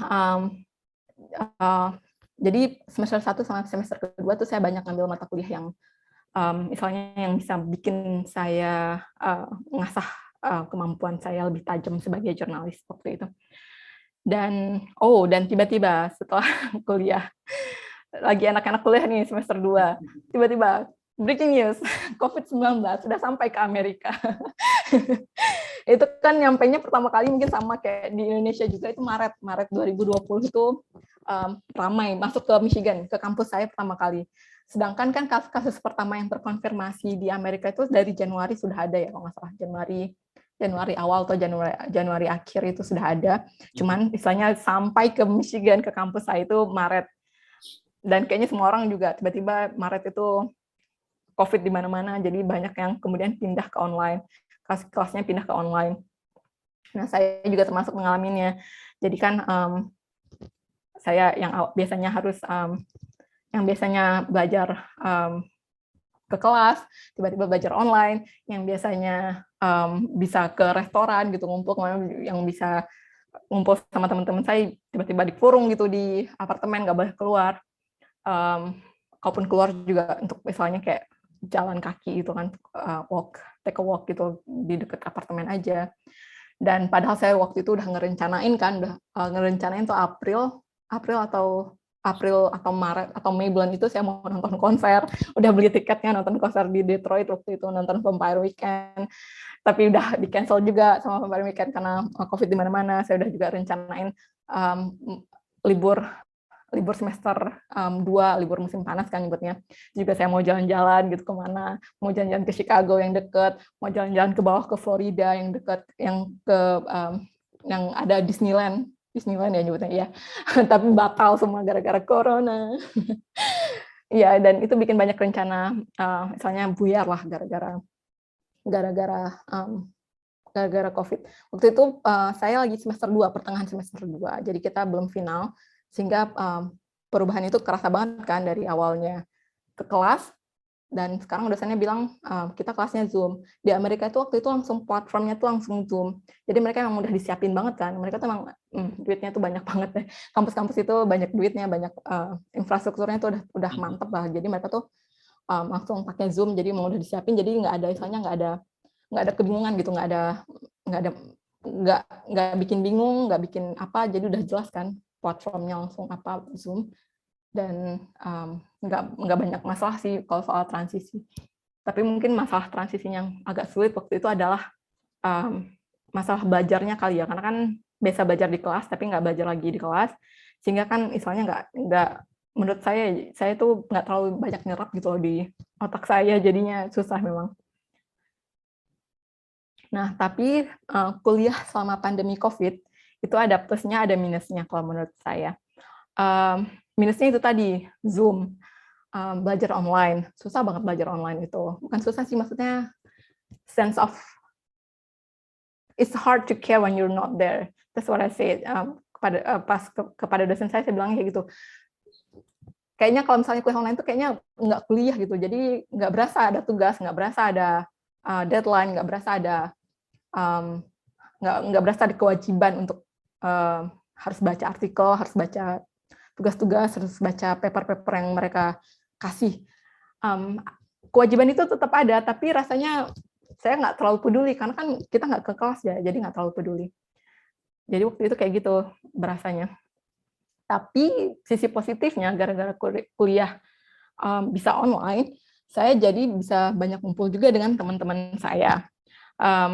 Tapi itu tadi kan, karena kita ngumpulnya misalnya bubble, atau misalnya saya ngumpulnya cuma dengan mereka kan, kita nggak keluar dari bubble kita itu. Nah, saya ngumpul, saya sampai diajak nih ke kabinnya teman saya, itu ke atas lagi, sekitar 5 jam dari kampus saya, ke atas lagi itu tempat paling dingin lah istilahnya. Kita di kabin teman saya itu, istilahnya itu kayak karantina di sana, ngambil kelas online di sana, kerja dari sana. Itu maksudnya itu banyak banget membantu. Jadi walaupun kuliah online, tapi tetap dikelilingin sama teman-teman, sama support system saya itu, dan itu banyak banget membantu. Jadi nggak stres, nggak cuma di rumah. Walaupun saya ke kabin, tapi kita tetap misalnya bubble itu gelembung karantina gitu. Jadi kita nggak keluar dari itu. Nah, jadi saya mainnya ke mereka sama ini aja, ada teman-teman saya ini aja gitu. Di kabin itu kita masak, kuliah, ngobrol, main dinner parties gitu, yang main game, board game itu juga di situ kita mainnya. Jadi banyak kebantu di situ. Nah, mungkin saya mau ceritain juga, saya mau ceritain juga, kan saya kuliah di jurusan jurnalistik, S2-nya jurnalistik. Jadi tetap ada kelas reporting, dan saya memang mau ngambil kelas reporting itu, walaupun saya punya pengalaman sebagai jurnalis di Indonesia, saya tetap mau ngambil kelas reporting karena saya pengen ngerasain jadi jurnalis di Amerika tuh kayak gimana. Jadi saya ngambil kelas Environmental Science Health Reporting, sama tadi Capital News Service, sama kelas Multimedia Reporting juga. Nah, kelas-kelas itu mewajibkan saya menulis, mewawancari orang, riset untuk tulisan saya. Jadi saya diajarin menulis populer dalam bahasa Inggris istilahnya. Nah, jadi saya ini beberapa orang yang saya wawancarain selama kelas-kelas reporting ini, ada ini banyak lah, maksudnya saya nulis isu, waktu itu nulis isu tentang pemilu sela. Di sana kan ada istilah pemilu sela ya, tahun 2019 itu. Pemilu sela itu midterm election. Jadi saya main ke TPS di sana, TPS dekat kampus saya, ngewawancarain petugas TPS-nya, ngewawancarain proses pemilihannya seperti ini, ngewawancarain TPS mereka itu waktu itu banyak di gereja-gereja dan di sekolah. Sama kayak kita kan TPS kita kan biasanya di musola ya, di musola atau di sekolah-sekolah, sama juga ternyata di mereka juga prosesnya kayak gitu. Cuman sebagai wartawan kita nggak bisa masuk sampai ke dalam itu, jadi cuma bisa foto dari luar aja. Saya wawancarin salah satu pemilih kayak gimana, apa nih tanggapan mereka tentang hasil pemilihan atau misalnya tentang proses pemilihan itu. Waktu itu midterm election itu milih, kalau nggak salah, milihnya itu kandidat calon presiden dari satu partai. Kan kalau misalnya sama kayak kita kan di sana itu sistemnya itu milih kandidat itu bukan hanya ditentukan oleh partai, tapi juga ditentukan oleh pemilihnya. Jadi kalau misalnya Partai Demokrat, Partai Republik, itu kandidat calon yang akan maju dalam Pilpres 2020 itu ditentukan oleh pemilih. Jadi ada beberapa nama, yang mana yang paling populer, mana yang paling itu juga. Walaupun akhirnya kemudian banyak pilihan juga ditentukan oleh elit partai. Saya belajar banyak juga tuh dari situ. Saya wawancarain beberapa orang lah tentang pemilihan di sana. Nah, pas awal-awal COVID-19 itu kan istilahnya kan berubah banget kan, kehidupan komunitas di Michigan State itu berubah banget.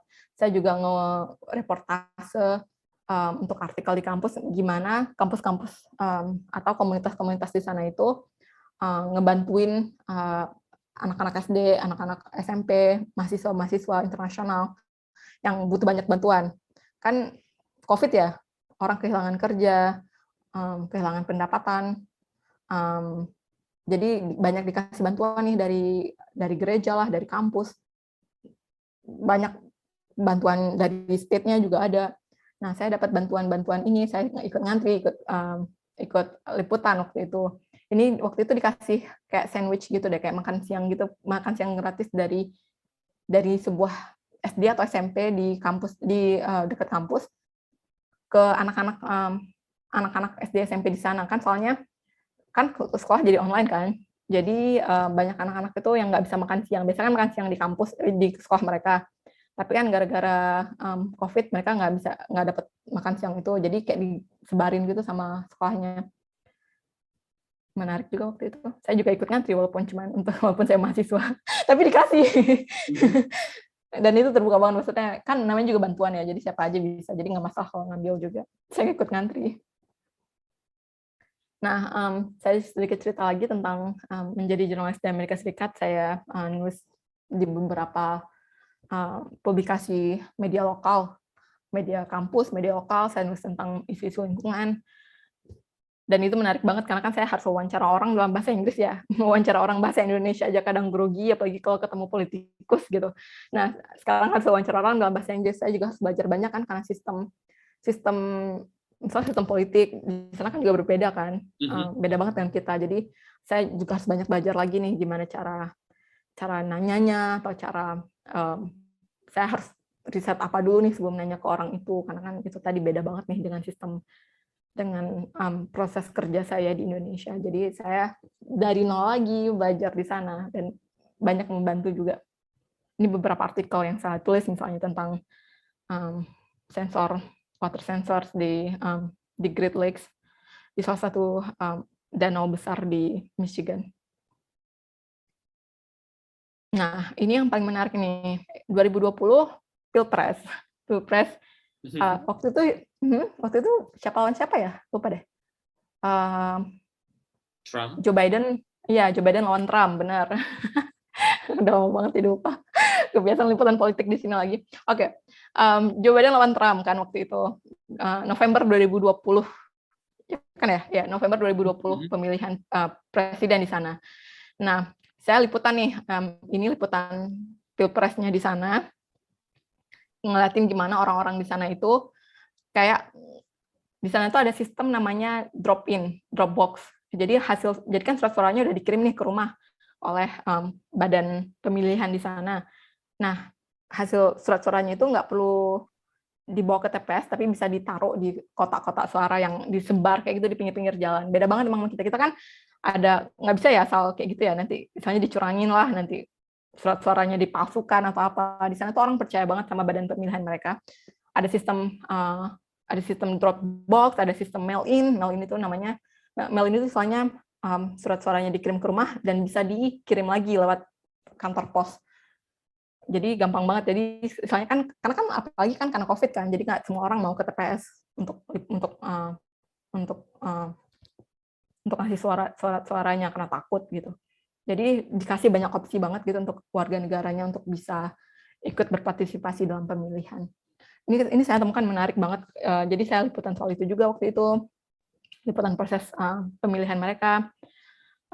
Oke, sebentar balik lagi. Nah, beberapa hari setelah setelah hari pemilu itu ada demo Trump, demo pendukung Trump gede banget di kantor gubernur, di kantor gubernur Michigan. Kampus saya tuh dekat dengan kantor gubernur Michigan, sekitar 20 menit naik mobil. Nah, dan Michigan itu tahun 2016 itu tempat menangnya Trump. Jadi memang basisnya Trump lah, salah satu basisnya Trump.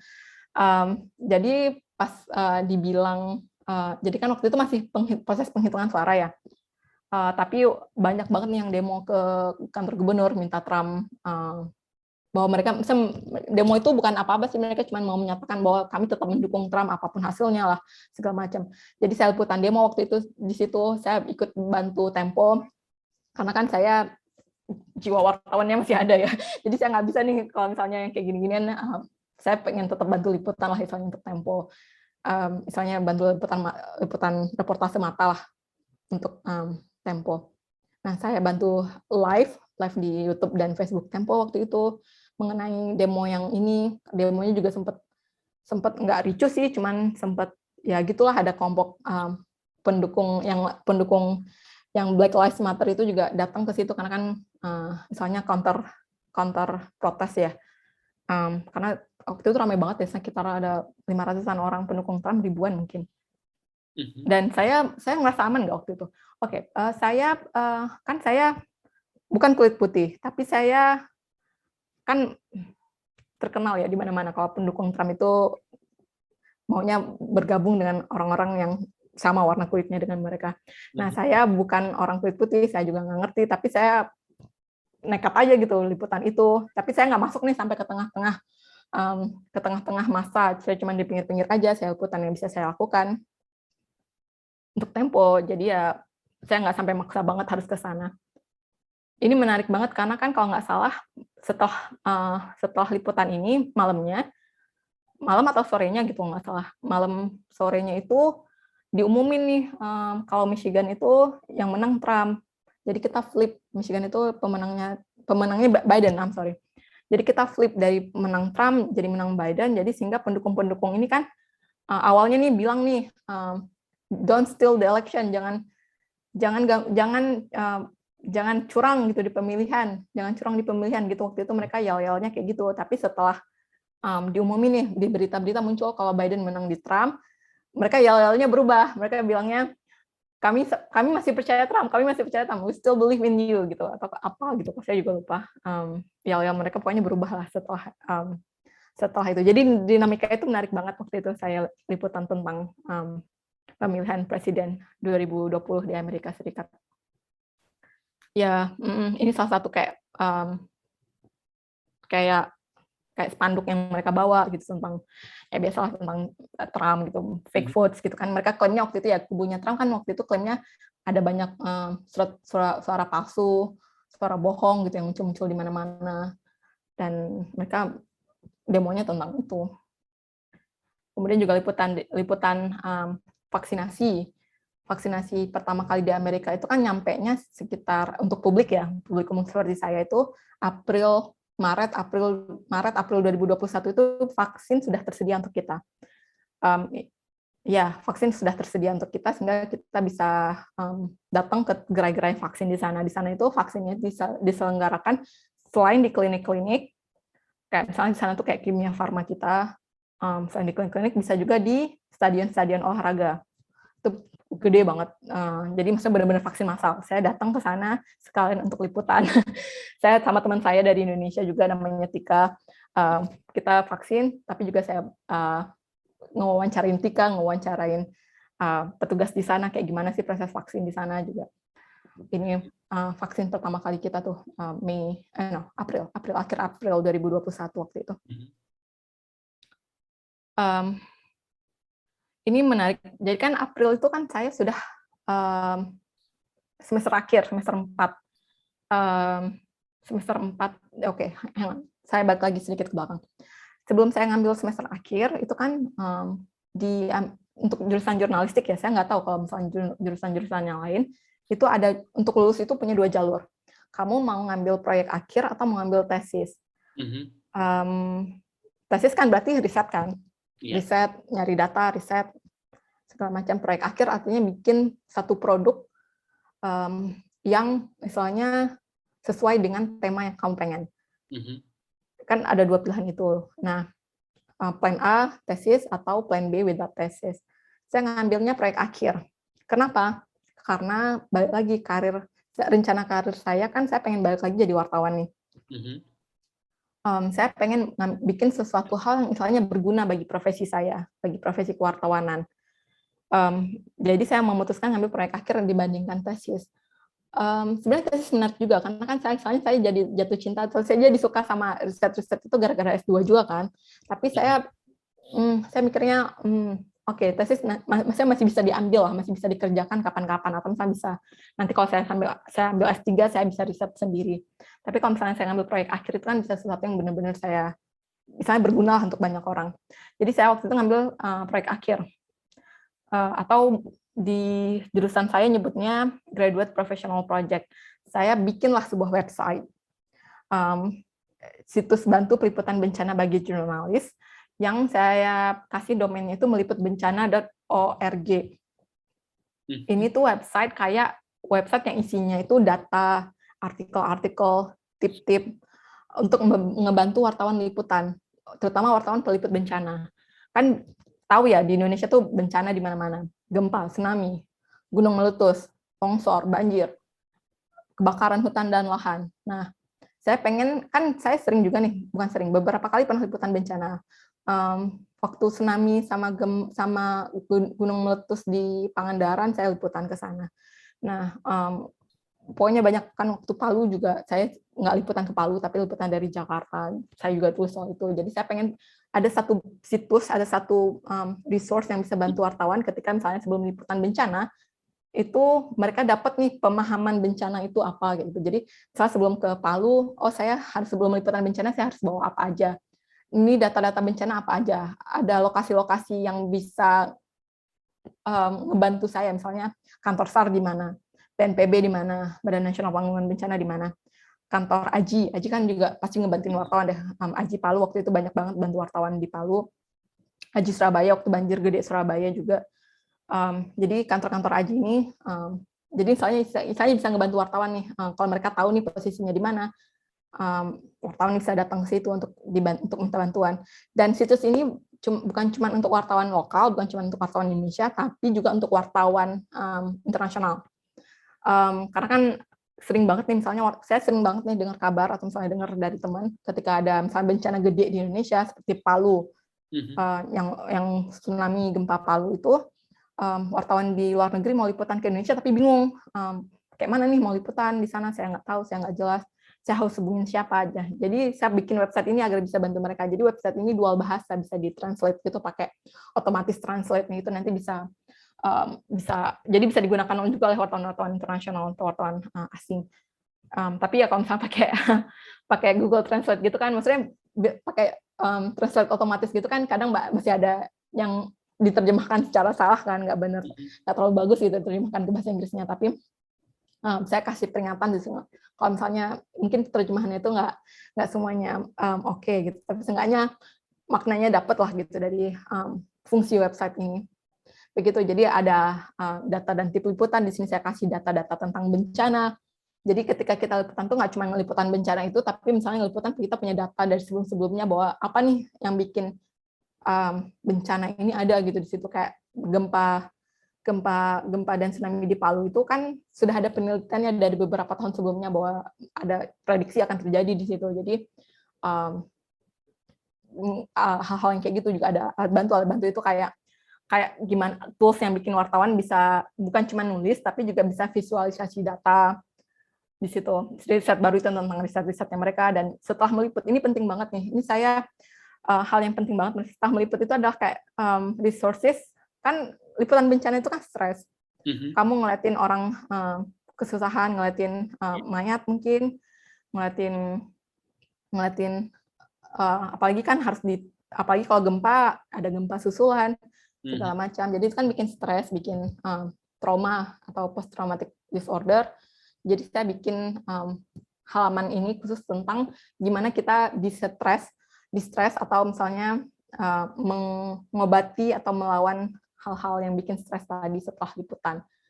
Begitu. Jadi maksudnya ada ya pokoknya intinya itu. Maksudnya saya pengen ngebantu profesi saya sendiri karena kan saya ngerasain nih dari apa yang saya alamin di lapangan.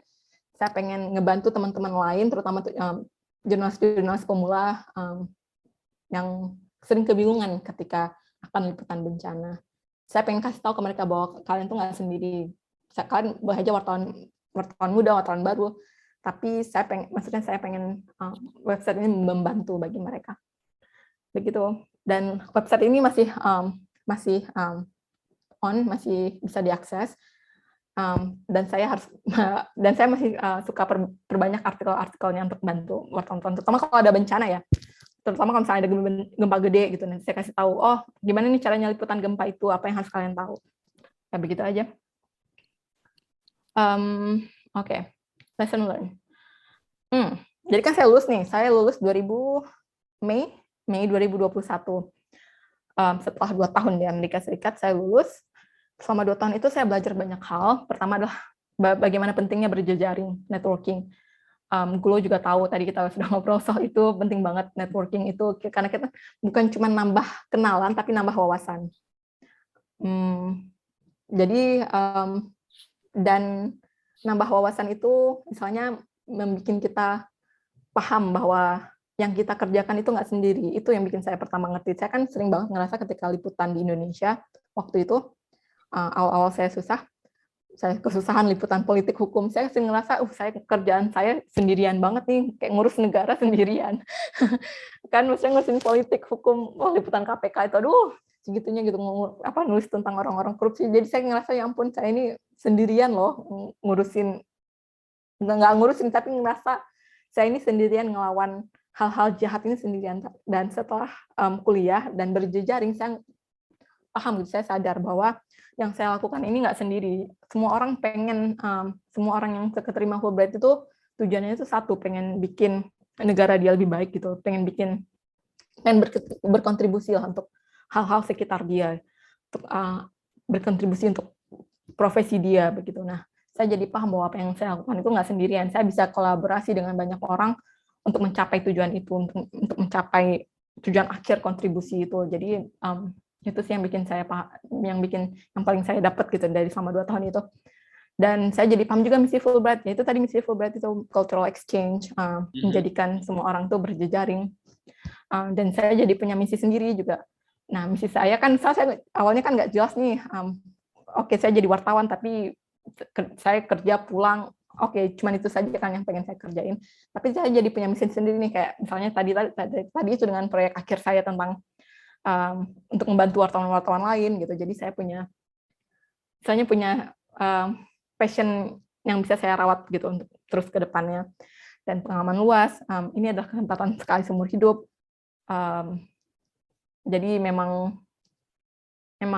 harus apa ya, itu membantu banget ya, membantu kita pede lah, membantu saya juga jadi lebih pede gitu. Kalau misalnya saya tahu bahwa saya sebagai wartawan itu saya tuh punya word gitu, punya tempat lah istilahnya. Dan saya jadi lebih fearless juga sekarang jadi wartawan. Saya kan balik ke Tempo nih. Saya Mei selesai kuliah, Juni pulang ke Indonesia. Berarti udah berapa bulan? Sekitar 7 bulan jadi wartawan lagi. Saya jadi lebih fearless, jadi saya nggak takut lagi. Kalau dulu kan wawancara politikus gitu dimarah-marahin sama mereka kan, jadi nggak berani lagi gitu kan. Nah sekarang saya tahu bahwa mereka itu marahin saya karena mereka juga takut sebenarnya. Jadi saya sekarang, maksudnya kalau dulu kan apa-apa saya aktualisasikan kan, misalnya ada yang marahin saya, misalnya ada yang protes gitu dengan kerjaan saya kan, ya ampun kok gue ini dimarah-marahin mulu, gue ini kayaknya nggak pantas deh jadi wartawan. Sekarang saya tahu gitu, kalau mereka marah-marahin saya tuh, mereka tuh bahwa apa yang saya kerjain sebagai wartawan itu adalah hal benar, adalah hal baik gitu, hal yang bisa memberi kontribusi gitu kepada banyak orang juga.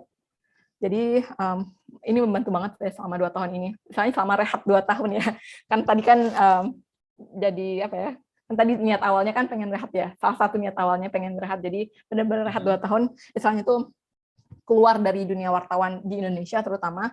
Jadi saya bisa dapat bigger picture gitu dari profesi ini. Nah, ada hal minusnya juga. Mungkin pernah ada yang bilang ke gue deh kalau nggak salah. Teman-teman sebelumnya juga pernah ada yang bilang capek banget bicara bahasa Inggris setiap hari. Iya, benar. Kadang itu kan, apalagi kalau mungkin kalau presentasi di kelas gampang, karena kan kita latihan, ya kan? Latihan. Jadi sebelum presentasi di kelas, sebelum ngomong di kelas kita udah tahu apa yang mau kita omongin. Yang bikin capek bicara bahasa Inggris itu justru ketika ngumpul, ketika lagi social activity. Kenapa? Karena kan pembicaraan lagi ngumpul gitu kan kemana-mana ya.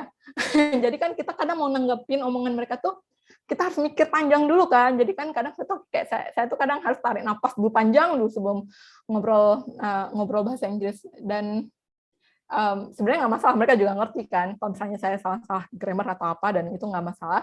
Tapi itu bikin fatigue banget, bikin capek ngomong bahasa Inggris. Makanya kadang kalau ketemu orang Indonesia itu alhamdulillah jadi bisa tinggalin dulu bahasa Inggrisnya, bisa ngomong bahasa ibu sesuka hati. Dan saya juga belajar bagaimana menulis dengan bahasa Inggris itu beda banget kan dengan nulis bahasa Indonesia. Pasti banyak rule-nya, apalagi kalau nulis akademik kan, nulis paper, nulis jurnalistik juga beda banget dengan bahasa Indonesia. Dan juga reverse culture shock itu pas pulang nyampe Juni itu harus adaptasi lagi itu waktu itu sekitar 6 bulan, 3 bulan 6 bulan itu baru oke. Ternyata nggak buruk-buruk banget kok di Indonesia. Bulan-bulan pertama nyampe sini lagi tuh saya kayak stres banget. Stresnya itu karena ya ampun, saya harus cari beasiswa keluar lagi. Saya nggak mau tinggal di Indonesia. Saya mau cari fellowship lagi. Seriusan. Saya tuh nyampe kan karantina ya waktu itu. Nyampe di hotel karantina sekitar 5 hari. Saya langsung kan apalagi lagi jet lag-nya kan, terbang 36 jam, saya langsung cari fellowship lagi gitu. Yang pun gimana nih yang ada fellowship nih yang bisa langsung terima saya ke luar negeri, saya nggak mau di sini kayak gitu kan, kena panas lagi lah. Dan setelah beberapa bulan akhirnya bisa tarik napas, bisa lebih kalem, misalnya bisa adaptasi lagi setelah 6 bulan itu, setelah 3 bulan, 4 bulan, 5 bulan, 6 bulan ini akhirnya bisa menerima kenyataan lagi bahwa ini loh yang saya lakukan begitu.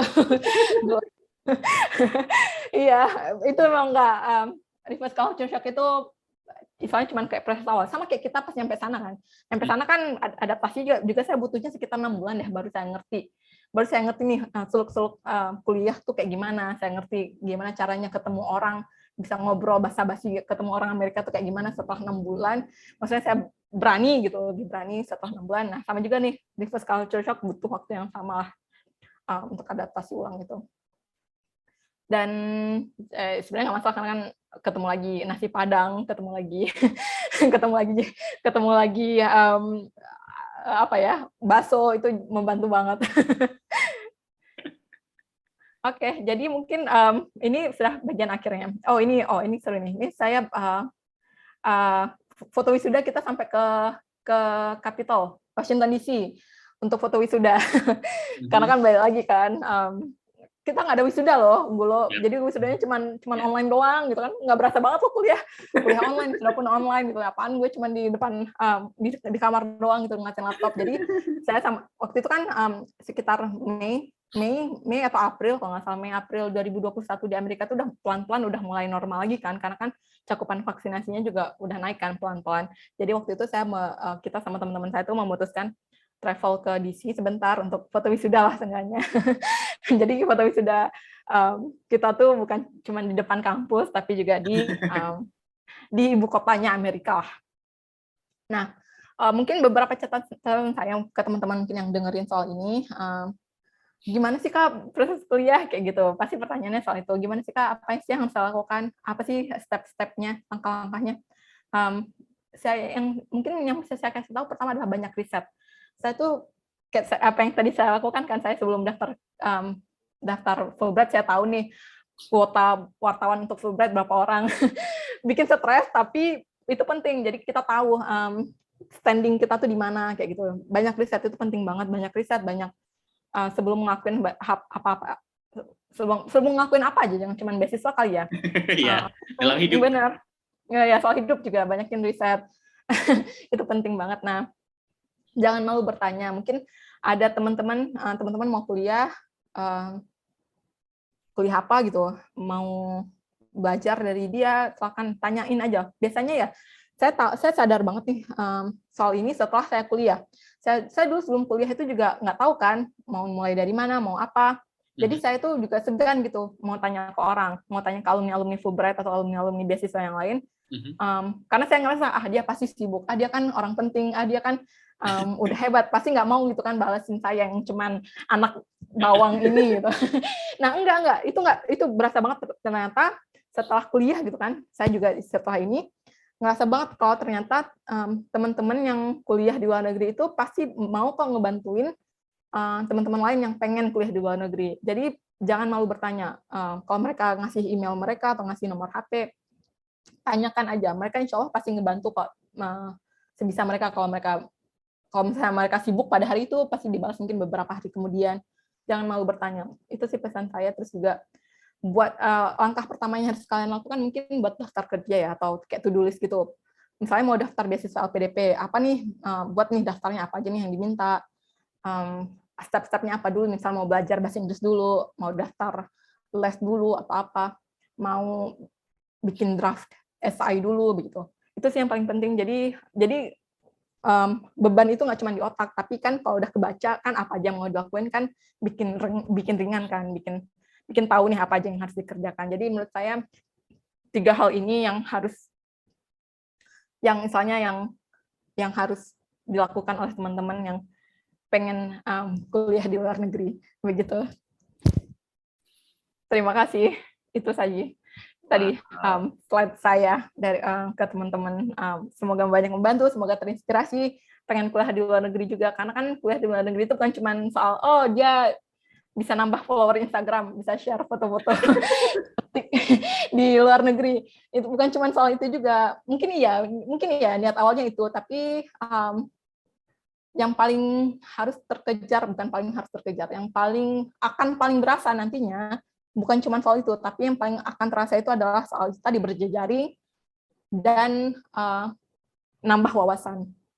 Mungkin nambah follower itu list keberapa lah, tapi setelah kalian bikin daftar hasil positif dari kuliah di luar negeri itu, nambah follower Instagram itu cuma list ke-10 lah, tapi daftar pertama itu tadi berjejaring, nambah wawasan, nambah pengalaman. Begitu, Gulo. 2 tahun kuliah di Michigan State University. Stres kan, Mbak? Gimana? Sorry. Stres? 2 tahun kuliah di Michigan State University. Stres kah, Mbak? Oh, nah, enggak, stresnya cuma di awal aja, karena kan adaptasi kan di awal, nggak ngerti kuliah di Amerika tuh kayak gimana, beda banget dengan kuliah di Indonesia. Apalagi saya kan kuliahnya tuh 5 tahun yang lalu, S1-nya tuh 5 tahun yang lalu sebelum saya kuliah S2 lagi, jadi kan um, apa ya, ke kelas gitu, belajar di kelas gitu udah lama banget nggak ngerti kayak gituan. Nah, saya belajar banyak, saya stres di awal-awal, kemudian setelah ngerti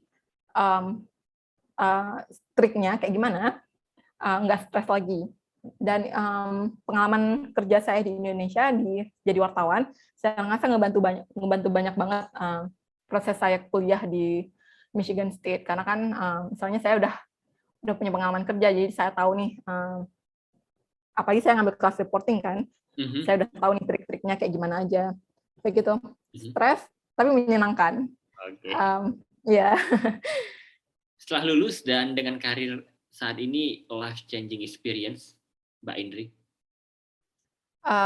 Yes, saya balik ke Tempo Juni, sekitar Juli saya langsung mulai kerja lagi di Tempo waktu itu, dan saya mulai ngembangin juga nih proyek sampingan saya tadi, tkn-bencana.org.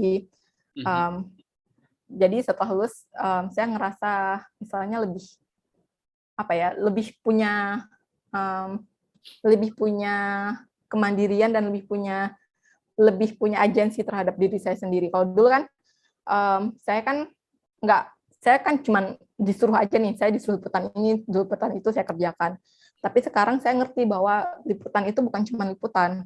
Liputan sebagai wartawan itu kita harus punya pengetahuan, istilahnya pengetahuan yang luas gitu, tapi harus ngerti juga bahwa apa yang saya kerjakan itu dulu ya, maksudnya ini juga penting banget nih, yang paling saya rasain dulu kan kalau misalnya saya nulis, saya nulis aja, tapi sekarang saya ngerti nih, saya harus cari perspektif dari akademisi, apalagi untuk isu-isu yang berulang, cari misalnya artikel ilmiah yang pernah ditulis mengenai isu yang saya tulis itu, biar artikel saya itu lebih kaya, lebih banyak, lebih bisa menambah, lebih bisa bikin orang yang baca juga ngerti. Jadi saya menarik banget di situ.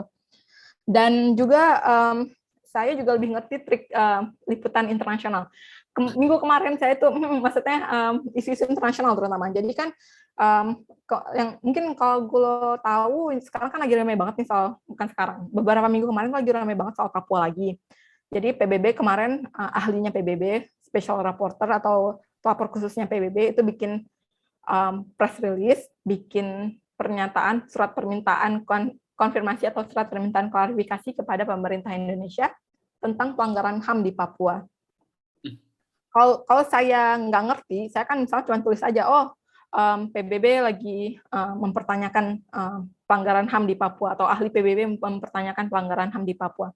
Nah, minggu kemarin saya coba wawancara pelapor khususnya itu, pelapor ahlinya PBB yang ngebikin surat laporan itu. Nah, jadi saya udah tambah tahu nih trik-triknya, bahwa saya perlu nih dapat perspektif lain ketika menulis satu isu, bukan cuma nulis pakai kacamata kuda kan, tapi harus punya perspektif banyak sekali. Nah, saya rasa saya bisa dan berani itu salah satunya karena punya wawasan dari kuliah di luar negeri atau dari Fulbright ini. Baik. Makasih Mbak Indri. Mbak Indri, apa pesan Mbak Indri untuk teman-teman khususnya nih, jurnalis wartawan yang ingin melanjutkan kuliah ke luar negeri? Kepada jurnalis. Oke. Nah, mungkin kalau jurnalis, mereka udah pinter ya, pasti pinter nulis, pinter bikin SHI itu pasti udah tahu kayak gimana. Tapi mungkin pesan saya kepada teman-teman wartawan, harus mungkin ini penting juga ya, harus cari bidang studi yang sedang in demand, sedang ngetrend, sedang hype. Kayak misalnya sekarang di dunia jurnalistik itu lagi ramai banget soal data jurnalisme. Mungkin teman-teman wartawan bisa belajar soal itu, karena kan sedang ramai banget. Saya dulu nggak milih itu, walaupun saya tahu itu sedang ramai, Karena saya mikir saya mau ngambil isu lingkungan karena di Indonesia kan penting banget lingkungan. Nah, mungkin nggak sebaiknya kalau menurut saya, ini menurut pandangan sempit saya, ngambil mata kuliah yang sedang ngetren atau ngambil jurusan yang sedang ngetren kayak data jurnalistik itu penting bikin kamu lebih desirable di job market. Kan karena ngetren banyak banget perusahaan yang buka bagian itu kan, data jurnalistik. Jadi mungkin kalau pengen apalagi yang nantinya pengen berkarir di luar media yang di awal kan, coba ngambil mata kuliah yang lagi ngetren itu. Dan juga mungkin buat teman-teman wartawan lain, apa ya, kayak perbanyak artikel juga, banyak menulis isu-isu yang udah ada tuh mungkin didalemin lagi. Dan saya rasa juga kalau wartawan udah pinter nulis nih, tapi harus gimana nulis essay atau personal statement yang lebih greget lagi gitu. Karena kan nulis populer dengan nulis untuk menjual diri ya. Saya kan essay personal statement itu kan menjual diri ya, sama menjual agar bisa dilihat oleh bisnis, itu juga punya triknya, juga pelajaran soal itu. Baik, terima kasih Mbak Indri. Dan yang terakhir nih, apa harapan seorang Indri Maulidar untuk Indonesia yang lebih baik? Oh, oke. Aduh, gue nyuruh gue enggak. Oke. Apa harapan saya untuk Indonesia yang lebih baik?